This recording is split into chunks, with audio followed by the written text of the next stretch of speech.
Attends un peu, disait-il. Quelque chose de grand arrive. Je m'appelle Sharon. J'ai 27 ans. Je vis seule dans une petite ville juste à l'extérieur de Denver, dans une maison que j'ai rénovée de mes propres mains. Je dirige une petite entreprise de design d'intérieur, ce n'est pas glamour, mais c'est stable. Calme, comme la plupart de ma vie. Ma famille ne m'appelle plus vraiment Sharon. Quand ils parlent de moi, si jamais ils parlent de moi, c'est généralement juste « ta sœur » ou « elle ». Parfois, je me demande si je me suis estompée, ou s'ils m'ont floutée exprès. Alors quand maman a appelé 2 semaines avant mon anniversaire, j'ai cru que c'était un appel accidentel. Mais c'est elle qui a parlé en premier. « Salut, ma chérie. Je pensais juste. C'est quel jour, ton anniversaire, cette année ?» Je lui ai répondu, le 14 juin. Comme toujours. Elle a émis un petit bruit, presque un rire. « Eh bien, garde ta journée libre, d'accord ? Ne prévois rien. Il y a quelque chose en préparation. » Je lui ai demandé quel genre de « quelque chose ». Elle s'est contentée de dire. « Tu verras. C'est quelque chose de grand. » 3 jours plus tard, mon frère aîné Zach m'a envoyé un message. « Libère ta journée. Tu vas aimer ce qui arrive. » Il était temps. Zach ne m'écrit pas d'habitude. Pas à moins qu'il ait besoin d'un conseil déco pour son appart ou d'une idée de cadeau de dernière minute pour maman. Mais cette fois, il ne demandait rien. Il semblait juste être dans la confidence, ce qui m'a fait hésiter. Ma famille ne fait pas de surprise d'anniversaire. Pas pour moi. Pas depuis la fac, vraiment. Après mes 22 ans, ils ont même cessé d'essayer. Il y a eu cette année où ils ont envoyé un texto de groupe à minuit, 2 émojis, sans même signer. L'année où ils m'ont dit qu'ils feraient quelque chose plus tard, et ce plus tard n'est jamais venu. Et pourtant, cette fois, ça semblait différent. Comme s'ils planifiaient vraiment quelque chose ensemble. Et j'avais envie d'y croire. Alors j'ai annulé ma visite de chantier ce jour-là, refusé un dîner avec une amie. J'ai même acheté un petit gâteau pour moi au chocolat, avec une fleur en sucre sur le dessus, dans la même boulangerie où mon père s'arrêtait quand j'étais enfant. J'ai nettoyé la cuisine, allumé une bougie, mis 2 assiettes sur la table, pas parce que je pensais que quelqu'un viendrait, juste au cas où. J'ai mis les boucles d'oreilles en perles que ma grand-mère m'avait offertes à mes 16 ans, et j'ai attendu. À midi, j'avais déjà actualisé mes messages 5 fois. À 14 heures, j'avais commencé à vérifier les réseaux sociaux de Zach, juste pour voir. La bougie se consumait doucement. Le glaçage de la fleur en sucre commençait à fondre. Et la seule question qui s'installait, plus lourde encore que le silence, c'était: est-ce qu'ils se sont vraiment souvenus de moi cette année, ou est-ce qu'ils voulaient juste que j'espère qu'ils l'aient fait? À 14h30, la bougie avait fondu de moitié. La fleur en sucre s'affaissait un peu. J'ai déplacé l'assiette, en me disant que j'attendrais le dîner.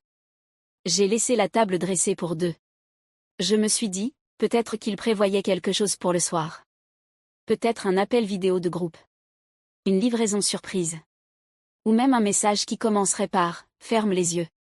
Je n'y croyais pas vraiment, mais je n'arrêtais pas d'espérer non plus.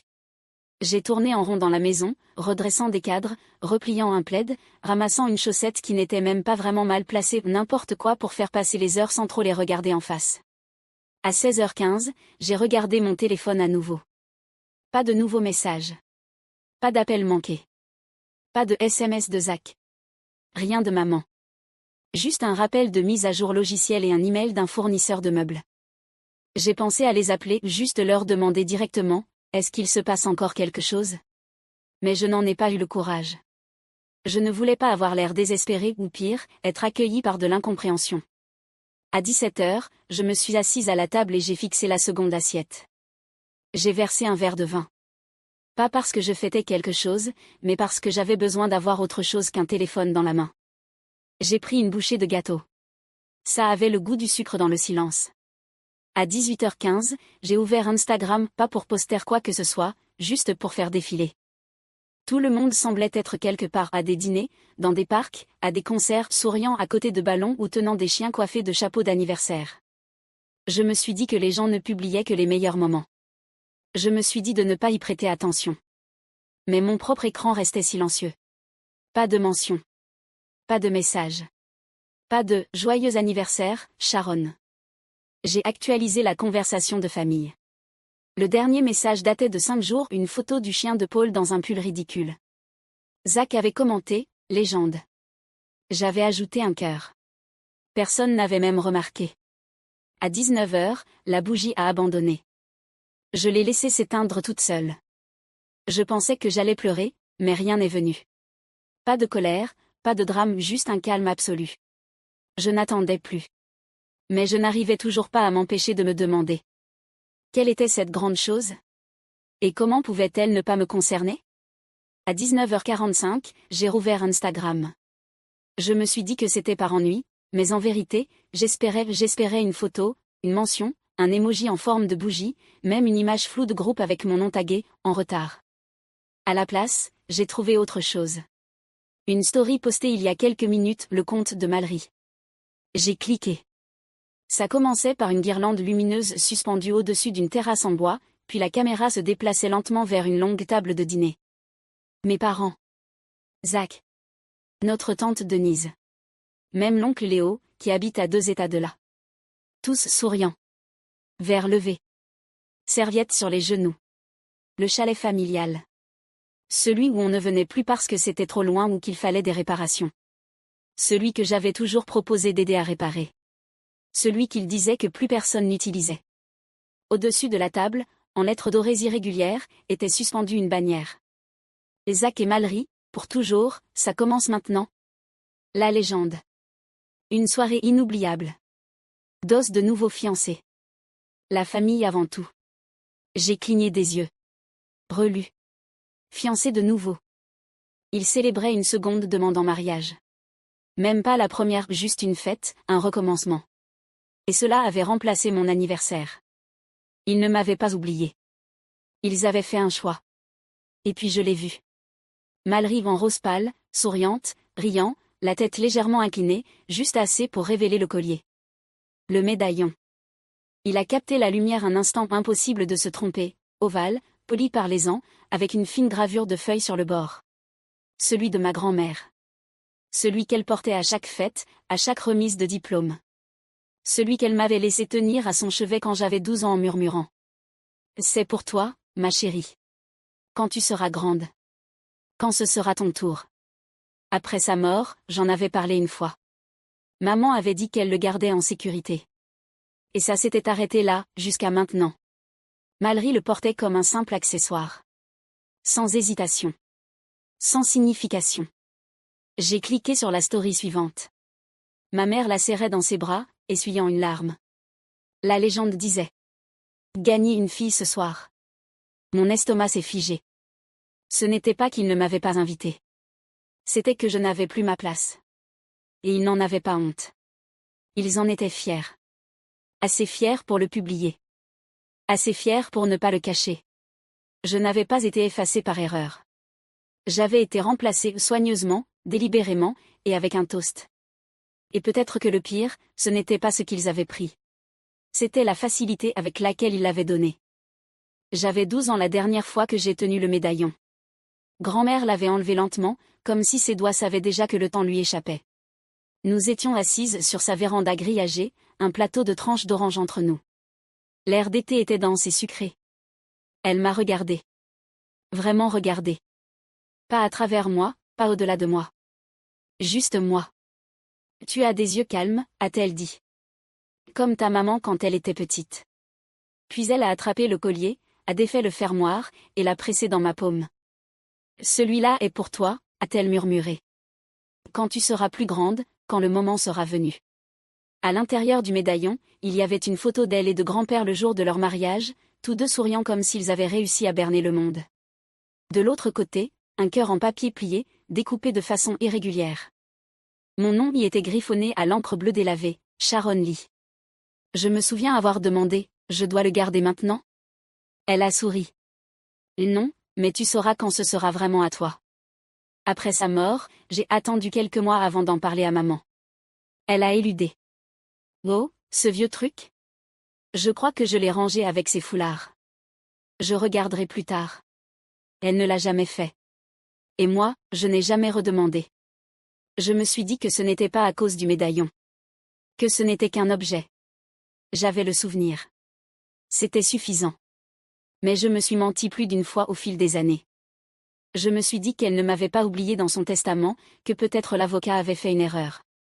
Je me suis dit que maman était simplement submergée par le chagrin, qu'elle avait l'intention de me le rendre, que ça reviendrait vers moi quand le moment serait venu. Mais ce moment n'est jamais venu. Et maintenant, en le voyant autour du cou de Mallory, posé là, comme rien, contre sa robe coûteuse, j'ai compris quelque chose. Il n'avait pas oublié mon nom. Il l'avait vu, et décidé que ça n'avait pas d'importance. Le médaillon n'était pas juste du métal. C'était la preuve qu'un jour, quelqu'un m'avait regardé et avait dit, c'est toi qui compte le plus. Et maintenant cette preuve appartenait à quelqu'un qui n'était même pas là quand il m'avait été promis. Je n'ai rien dit ce soir-là. Ni à maman, ni à Zach, ni même à Mallory. Il n'y avait rien à dire, rien qui ne paraisse plus petit que ce qu'ils avaient déjà fait. Alors j'ai posé mon téléphone face contre la table et j'ai tiré les rideaux. Le matin venu, j'étais vide. Pas triste, pas furieuse, juste vide. J'ai ouvert la conversation de groupe familial, fait défiler des mois de liens partagés, de photos du chien de Paul, d'émojis d'anniversaire pour Zach, de recettes de gratin envoyées par tante Denise. Mon nom, ou quoi que ce soit à mon sujet, n'apparaissait presque jamais. Ce n'était pas une erreur. C'était un schéma. J'ai cliqué sur « Quitter le groupe ». Aucun message ne s'est affiché. Pas de « Êtes-vous sûr ?» Juste disparu. Puis je suis allée sur Instagram. J'ai arrêté de suivre Zach. J'ai arrêté de suivre Mallory. J'ai mis le compte de maman en sourdine. Pas par rancune, mais pour survivre. Et puis j'ai marqué une pause. J'ai ouvert le profil de Zach une dernière fois. Son story était encore en ligne. Il avait ajouté quelque chose pendant la nuit. Un court clip, Mallory soufflant des bougies, mon père applaudissant en arrière-plan, ma mère levant un verre de vin et la voix de Zach disant « À la seule femme qui ait jamais donné à cette famille un sentiment de plénitude. » J'ai réécouté cette phrase 3 fois. La seule femme. Alors voilà ce que j'étais devenue, un bouche-trou, un silence, un rôle en attente d'être redistribué. Ce n'était pas seulement maman et papa qui m'avaient laissé dériver. C'était aussi Zach. Le même frère qui avait construit avec moi un pont en Lego pendant 3 jours d'affilée. Le même Zach qui m'avait appelé après sa première rupture, en me demandant si la tristesse était censée ressembler à la fin. Il avait dit « bloque ta journée », et il avait utilisé cette journée pour célébrer quelqu'un d'autre. Pas d'excuses, pas d'explication, juste l'effacement. J'ai fermé l'application. Cet après-midi-là, j'ai rangé dans une boîte la dernière photo encadrée que j'avais de nous 4. Elle avait été prise au chalet avant Mallory, avant le silence. Je l'ai enveloppée dans du papier journal et glissée au fond du placard. Je ne l'ai pas supprimée, mais je n'avais plus besoin qu'elle soit exposée. Ce soir-là, je n'ai pas allumé de bougie. Je n'ai pas vérifié mon téléphone. J'ai regardé le ciel s'assombrir lentement par la fenêtre et j'ai laissé le silence s'installer. Pas le silence d'être oublié, mais celui d'avoir enfin cessé d'attendre. Et la question qui résonnait sans cesse, celle que je n'avais pas osé poser jusque-là.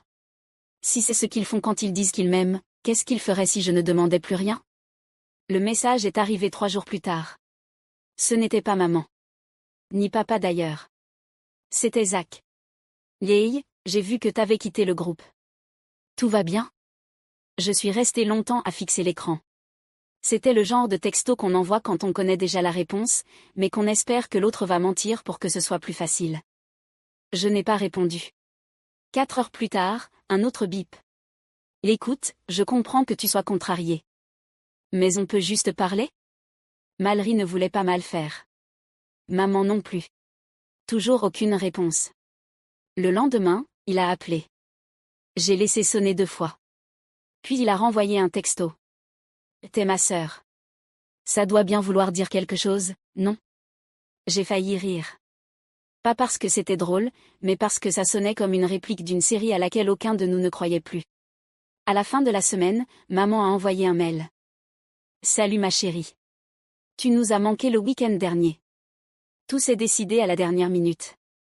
J'espère que tu vas bien. On se voit bientôt.